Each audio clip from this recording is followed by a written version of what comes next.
And welcome to the second part of our lecture on concept of worship in Islam. पिछली बार हमने देखा था कि इस्लाम में वर्शिप की नीड क्या है, पर्पस क्या है, प्री रिक्विजिट्स क्या है, मेथड्स क्या है. अब हम देखेंगे कि इस्लाम में इनके आगे अगर हम और हेडिंग बनाना चाहें तो हमारी हेडिंग बनती है कि इस्लाम में इबादत डिफरेंट कैसे है compared to other religions. So what are the characteristics of worship in Islam, or what are the distinguishing features of worship in Islam? यहाँ पे मैंने कुछ लिखे हैं, इनको हम क्विकली गो थ्रू कर लेते हैं. इनको आपको बस पता होने चाहिए at the back of your mind के क्या चीजें इस्लाम में वर्शिप को डिफरेंट बनाती हैं. सबसे पहला है कि इस्लाम में वर्शिप के अंदर कोई इंटरमीडियरी नहीं होता. जब आप नमाज पढ़ते हैं तो आप और अल्लाह और आपके बीच में एक डायरेक्ट लिंक होता है. बाकी मज़ाहिब में ये लिंक लाजमन नहीं होता. अगर आप हिंदुइज्म देखें तो एक आम हिंदू को भगवान तक पहुंचने के लिए ब्राह्मण को बीच में डालना पड़ता है. अगर आप क्रिश्चियंस में देखें तो उधर आपको बीच में बिटवीन गॉड और मैन जीसस क्राइस्ट होते हैं. तो अगर आप चर्चेस में जाएं तो वहाँ क्रॉस बना होता है या जीसस क्राइस्ट की तस्वीर लगी होती है, क्योंकि वो जीसस के थ्रू गॉड तक पहुंचते हैं. इस्लाम में ऐसा नहीं है. इस्लाम में जब आप काबतुल्लाह जाकर नमाज पढ़ते हैं या दुनिया में कहीं भी किबला रू होकर नमाज पढ़ते हैं तो आपका सजदा सीधा खुदा के साथ होता है.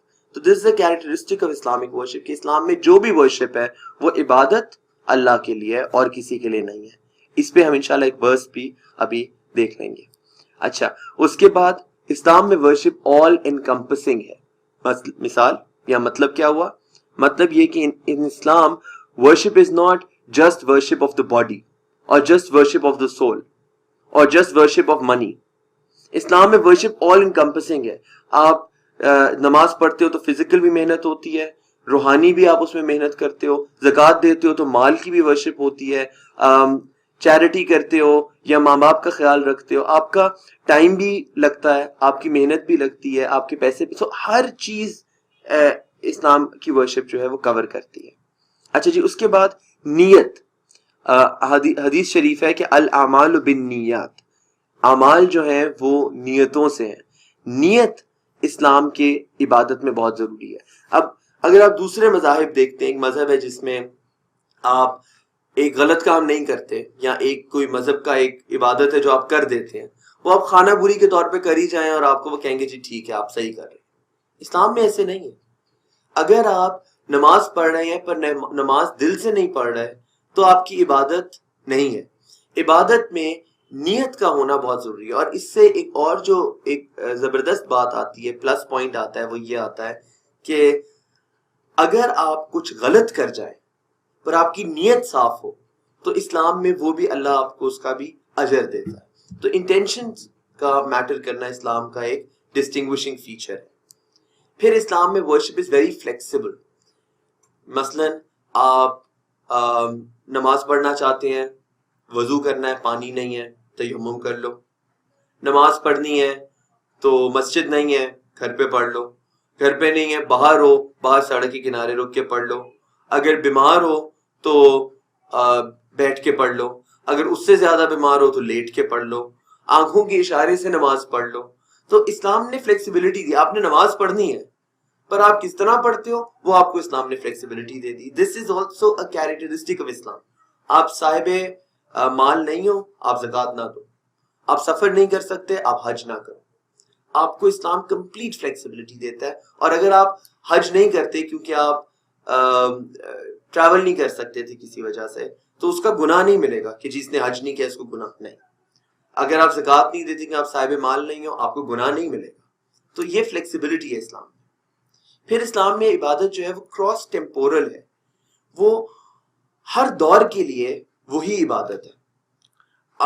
हर अहद के लिए, हर जगह के लिए, हर वक्त के लिए वो इबादत कंसिस्टेंट है. फिर जियोग्राफिकली बात हम करते हैं. आप नॉर्थ पोल पे हो, आपने नमाज पढ़नी है.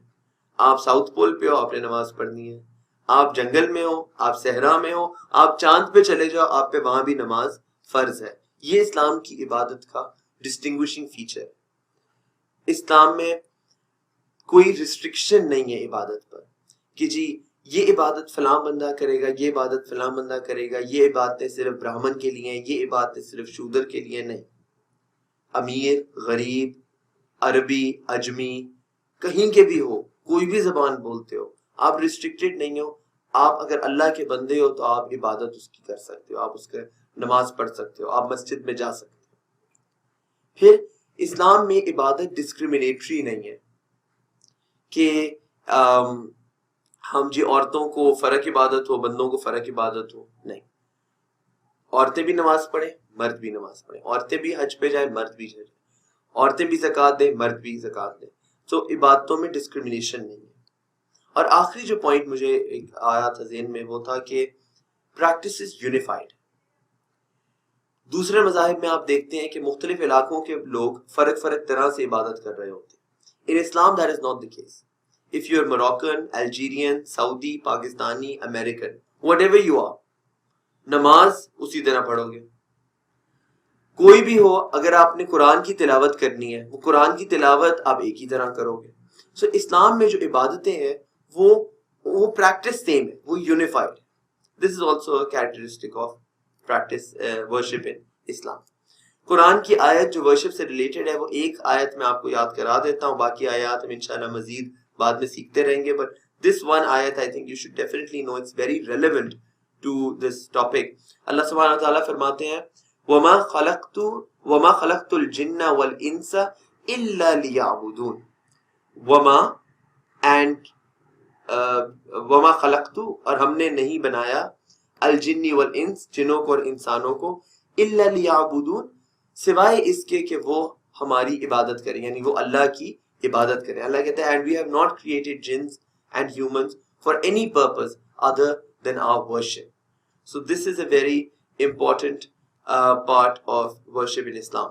So with that we'll conclude today's second part of this lecture, and we'll see you next when we'll be doing inshallah Tawheed and Risalat.